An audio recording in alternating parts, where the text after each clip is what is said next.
श्रावण सोमवार की कथा के अनुसार अमरपुर नगर में एक धनी व्यापारी रहता था। दूर दूर तक उसका व्यापार फैला हुआ था। नगर में उस व्यापारी का सभी लोग मान सम्मान करते थे। इतना सब कुछ होने पर भी वह व्यापारी अंतर्मन से बहुत दुखी था, क्योंकि उस व्यापारी का कोई पुत्र नहीं था। दिन रात उसे एक ही चिंता सताती रहती थी। उसकी मृत्यु के बाद उसके इतने बड़े व्यापार और धन संपत्ति को कौन संभालेगा। पुत्र पाने की इच्छा से वह व्यापारी प्रति सोमवार भगवान शिव की व्रत पूजा किया करता था। सायंकाल को व्यापारी शिव मंदिर में जाकर भगवान शिव के सामने घी का दीपक जलाया करता था। उस व्यापारी की भक्ति देखकर एक दिन पार्वती ने भगवान शिव से कहा, हे प्राणनाथ, ये व्यापारी आपका सच्चा भक्त है। कितने दिनों से यह सोमवार का व्रत और पूजा नियमित कर रहा है। भगवान, आप इस व्यापारी की मनोकामना अवश्य पूर्ण करें। भगवान शिव ने मुस्कुराते हुए कहा, हे पार्वती, इस संसार में सबको उसके कर्म के अनुसार फल की प्राप्ति होती है। प्राणी जैसा कर्म करते हैं, उन्हें वैसा ही फल प्राप्त होता है। इसके बावजूद पार्वती जी नहीं मानी। उन्होंने आग्रह करते हुए कहा, नहीं प्राणनाथ, आपको इस व्यापारी की इच्छा पूरी करनी ही पड़ेगी। यह आपका अनन्य भक्त है। प्रति सोमवार आपका विधिवत व्रत रखता है और पूजा अर्चना के बाद आपको भोग लगाकर एक समय भोजन ग्रहण करता है। आपको इसे पुत्र प्राप्ति का वरदान देना ही होगा। पार्वती का इतना आग्रह देखकर भगवान शिव ने कहा, तुम्हारे आग्रह पर मैं इस व्यापारी को पुत्र प्राप्ति का वरदान देता हूँ, लेकिन इसका पुत्र 16 वर्ष से अधिक जीवित नहीं रहेगा। उसी रात भगवान शिव ने स्वप्न में उस व्यापारी को दर्शन देकर उसे पुत्र प्राप्ति का वरदान दिया और उसके पुत्र के 16 वर्ष तक जीवित रहने की बात भी बताई। भगवान के वरदान से व्यापारी को खुशी तो हुई, लेकिन पुत्र की अल्पायु की चिंता ने उस खुशी को नष्ट कर दिया। व्यापारी पहले की तरह सोमवार का विधिवत व्रत करता रहा।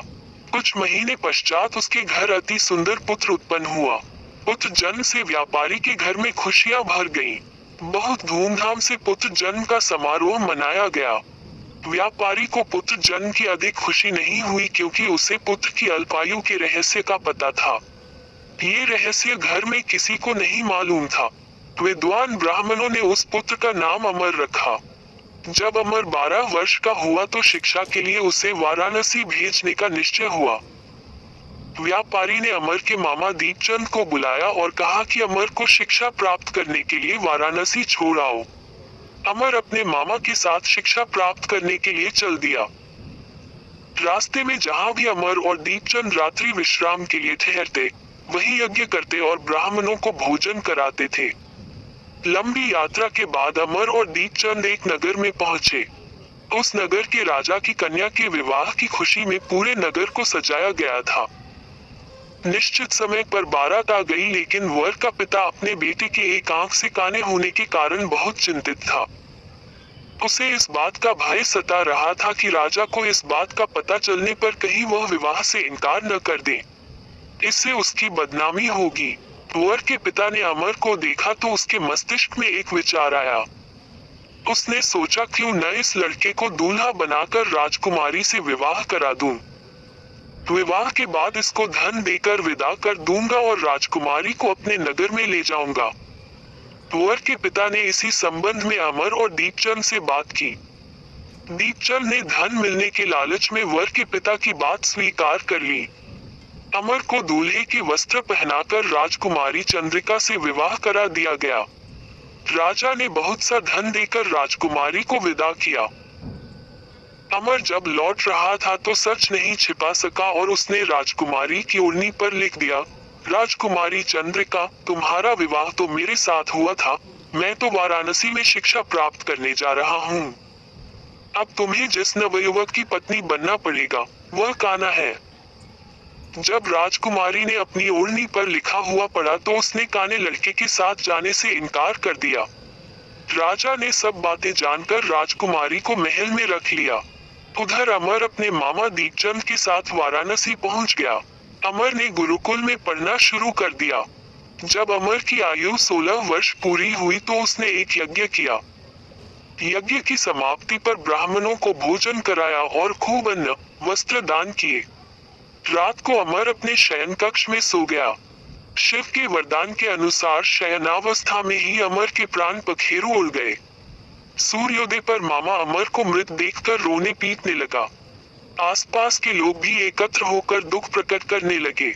मामा के रोने, विलाप करने स्वर समीप से गुजरते हुए भगवान शिव और माता पार्वती ने भी सुने। पार्वती जी ने भगवान से कहा, प्राणनाथ, मुझसे इसके रोने के स्वर सहन नहीं हो रहे, आप इस व्यक्ति के कष्ट अवश्य दूर करें। भगवान शिव ने पार्वती जी के साथ अदृश्य रूप में समीप जाकर अमर को देखा तो पार्वती जी से बोले, पार्वती, ये तो उसी व्यापारी का पुत्र है। मैंने इसे 16 वर्ष की आयु का वरदान दिया था, इसकी आयु तो पूरी हो गई।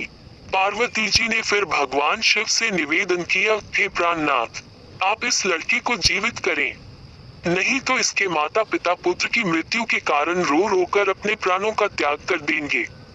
इस लड़के का पिता तो आपका परम भक्त है, वर्षों से सोमवार का व्रत करते हुए आपको भोग लगा रहा है।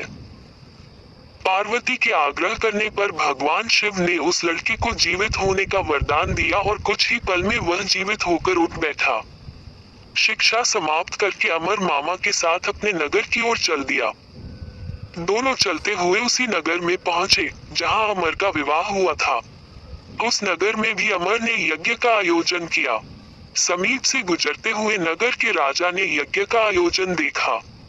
राजा ने अमर को तुरंत पहचान लिया। यज्ञ समाप्त होने पर राजा अमर और उसके मामा को महल में ले गया और कुछ दिन उन्हें महल में रखकर बहुत सा धन वस्त्र देकर राजकुमारी के साथ विदा किया। रास्ते में सुरक्षा के लिए राजा ने बहुत से सैनिकों को भी साथ भेजा।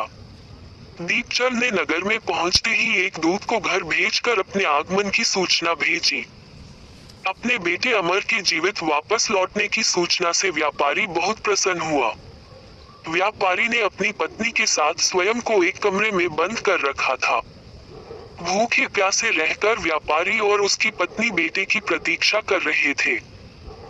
उन्होंने प्रतिज्ञा कर रखी थी कि यदि उन्हें अपने बेटे की मृत्यु का समाचार मिला तो दोनों अपने प्राण त्याग देंगे।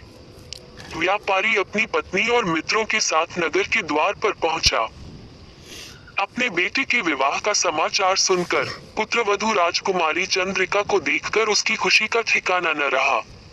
उसी रात भगवान शिव ने व्यापारी के स्वप्न में आकर कहा, हे श्रेष्ठी, मैंने तेरे सोमवार के व्रत करने और व्रत कथा सुनने से प्रसन्न होकर तेरे पुत्र को लंबी आयु प्रदान की है।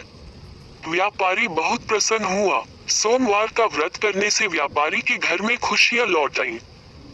शास्त्रों में लिखा है कि जो स्त्री पुरुष सोमवार का विधिवत व्रत करते और व्रत कथा सुनते हैं उनकी सभी इच्छाएं